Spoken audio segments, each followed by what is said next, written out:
La peinture de cette piste cyclable boulevard de l'Empereur est encore fraîche, mais elle est déjà vivement critiquée. La piste est rétrécie au profit des automobilistes pour qui la voirie est élargie.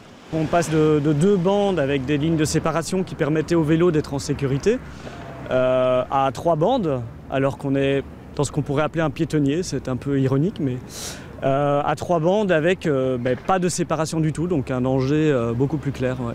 Plus loin, autre nouveau tracé qui lui aussi pose problème. On nous emmène sur le trottoir où il y a un risque de conflit avec les piétons pour un peu plus loin retourner sur la route et tout ça pour laisser la place finalement à l'automobile à côté. Les comités de défense des cyclistes disent ne pas avoir été consultés par la ville pour ces aménagements.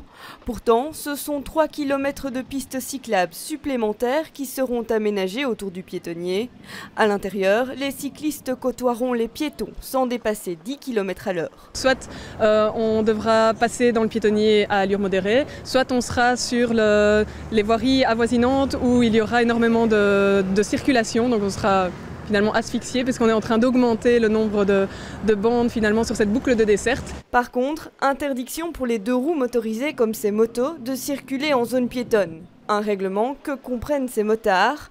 Leur seule crainte, manquer de parking autour du centre-ville. Malheureusement, c'est complet en permanence. Je circule assez souvent dans Bruxelles et quasi impossible de me garer. Oui, au piétonnier, à condition qu'autour de ce piétonnier, il y a des zones pour garer nos motos, qu'on puisse aller dedans sans se balader des kilomètres avec un casque, des bottes, une veste en cuir en plein soleil. Pour répondre à leurs demandes, il faudrait prévoir un emplacement moto toutes les 40 places de voiture, un besoin qui n'aurait pas été étudié pour établir ce piétonnier.